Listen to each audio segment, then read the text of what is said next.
BTech విద్యార్థి Rakesh Reddy kidnap హత్య కేసును పోలీసులు ఛేదించారు. 50 లక్షల కోసం సొంత అన్న కొడుకును హత్య చేశారని పోలీసులు తెలిపారు. మహేందర్ రెడ్డి అనే వ్యక్తి ప్లాన్ ప్రకారమే హత్య చేశాడని పోలీసులు చెబుతున్నారు. 23 తారీఖు రోజు కీసర పోలీస్ స్టేషన్లో బాలరెడ్డి అనే ఒక వ్యక్తి వచ్చి ఒక మిస్సింగ్ కేసు కంప్లైంట్ ఇచ్చారు.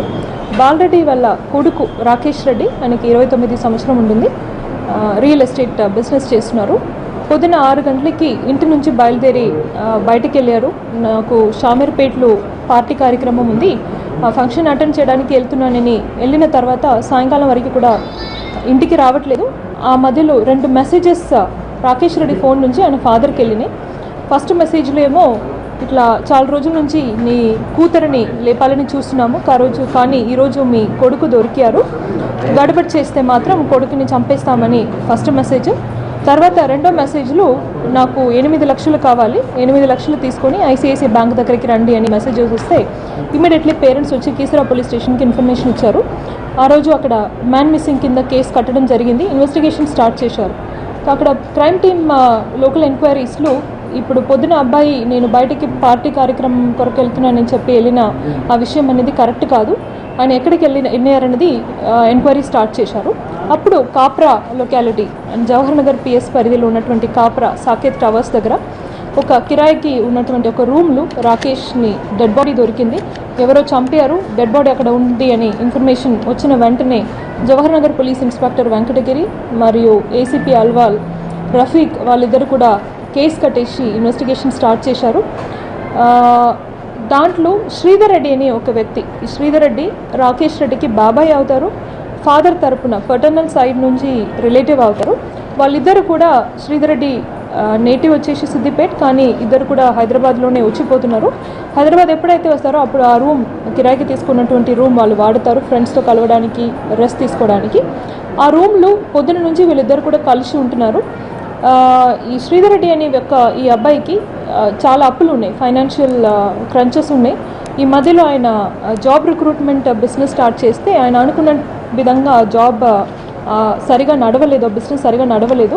రాకేష్ రెడ్డి ఫ్రెండ్స్తో పాటు చాలామంది దగ్గర నుంచి ఈయన డబ్బులు తీసుకున్నారు. అందరికీ కూడా జాబ్ ఇప్పిస్తానని వాగ్దానం ఇచ్చారు, కానీ ఎవరికి కూడా ఇవ్వలేకపోయారు. అట్లానే తీసుకున్నటువంటి డబ్బులు కూడా ఇవ్వలేకపోతే ఈయన మీదే ప్రెషర్ అనేది చాలా ఎక్కువైంది.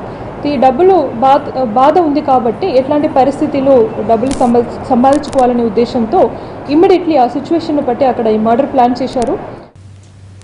50 లక్షలు కావాలని రాకేష్ రెడ్డిని అడిగినా ఇవ్వకుండా ఇబ్బందులకు గురి చేయడంతోనే హత్య చేస్తానంటున్నాడు మహేందర్ రెడ్డి. మాట్లాడదామని చెప్పి జవహర్ నగర్లోని ఒక ఇంటికి తీసుకెళ్లి హత్య చేసినట్లు మహేందర్ రెడ్డి ఒప్పుకున్నాడు. 8 గంటలకు మబ్బులు లేచి నా రూమ్కి వచ్చింది సార్. వచ్చినాక 8 గంటలకు వాడు సెల్ నుంచి మెసేజ్ చేసిన ఏమని బాబుని ఇట్లా కిడ్నాప్ చేశానని. ఆ విషయం వాడికి కూడా తెలియదు. పడుకున్నాక 9 గంటలకు బయటకు టిఫిన్ చేసి వచ్చి 10 గంటలకు వచ్చిన. మళ్ళీ వచ్చినాక మళ్ళీ పడుకున్నాక 1 o'clockకి కత్తితోనే ఇక్కడ పొడిచి చంపేశాను సార్. చంపేసిన తర్వాత స్నానం చేసి వాళ్ళ ఇంటికి వెళ్ళాను. బైక్ ఐసిఐసిఐ బ్యాంక్ ముందు పెట్టేసి బైక్ చక్రీపురం ఐసిఐసిఐ బ్యాంక్ ముందు లేన్లో పెట్టేసి మళ్ళీ మెసేజ్ చేశాను. 9 గంటల వరకు 8 లక్షలు ఇవ్వండి అని చెప్పి మెసేజ్ చేసి వాళ్ళ ఇంటికి వెళ్ళాను. తర్వాత 9కి వచ్చి ఎవరో చంపేశారని చెప్పి మళ్ళీ వాళ్ళకి ఇన్ఫార్మ్ చేశాను.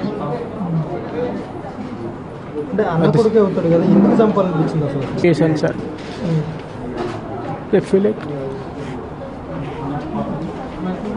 ప్రాణం తిరిగి రాదు కొడుకు వరుస అవుతాడు, ఎలా చంపాలంటే ఆలోచన లేకుండా నీ ప్లాన్ ఇంప్లిమెంట్ కాకపోయేసరికి అడ్డు తొలగించుకుందాం అనుకున్నావు. ప్లాన్ అనేది ఏం లేదు. ప్లాన్ తోటే ముందు నువ్వు బట్టలు తీసేసుకున్నావు కదా, కాస్త స్నానం చేయడానికి రెడీ అయ్యాను. అప్పుడే ఆలోచన ఎవరో చంపారని క్రియేట్ చేయడానికి నోట్లో గుడ్లో బుక్ ఏమవుతుంది. అలా ఏం లేదు. ఎవరో చంపడం ఎట్లా నా రూమ్లో చనిపోయింది కాబట్టి నేను దొరుకుతానని తెలుసు సార్.